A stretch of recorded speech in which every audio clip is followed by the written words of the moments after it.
Good morning. I just wanted to do a quick little reminder of prophetic words. Don't forget to look at your prophetic words. I've mentioned that before. One thing I love is actually when God gives me a scripture through myself or through someone else, because you can actually go back on that scripture several times, because a lot of times we're so focused on getting a new word or a new thing, and we forget to really just meditate on what he has spoken.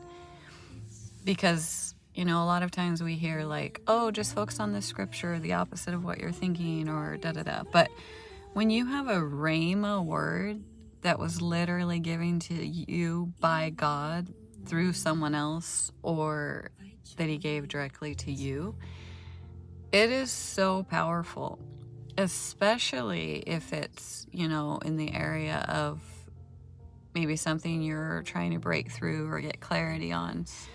Go back to that word, that scripture, and read it over yourself out loud. Just bask in that, because that rhema word has so much power, and it really hits exactly where you need, because he literally gave that to you specifically. So it's very special.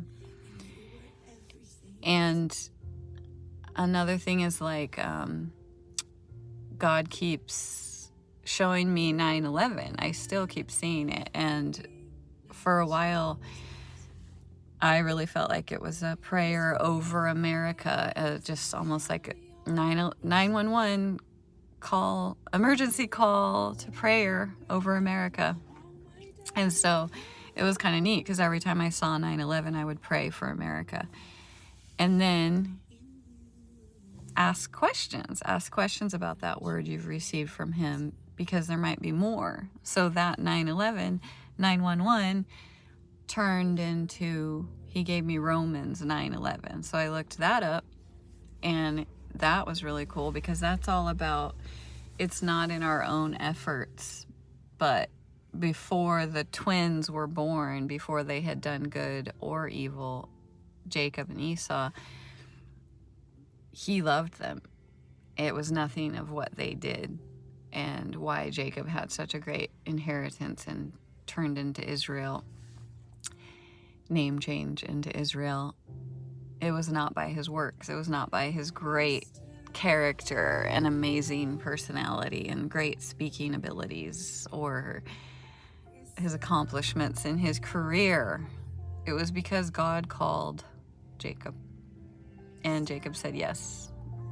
And Jacob didn't even know how much he needed God in some ways, and he was taking a nap and realized, whoa, God is in this place. He didn't even realize, but the angels revealed themselves, and then he realized. So that's just so encouraging, because it's not up to us. It's not up to us.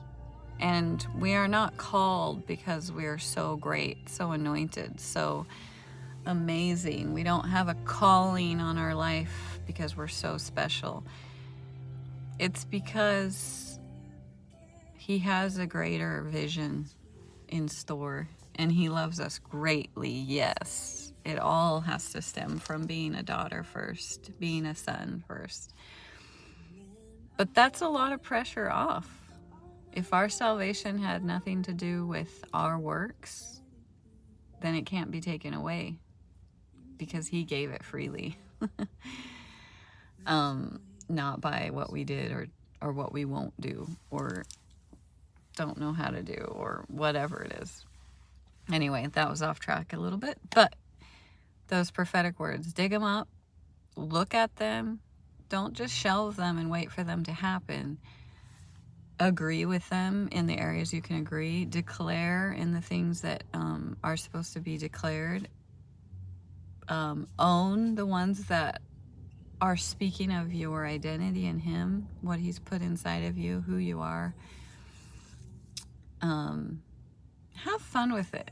Prophetic words are so fun. It keeps you connected to him and helps you recognize how much he speaks to us again and again and again. And if you seek it out, you know, he's talking about you all the time. He has so much to share with you.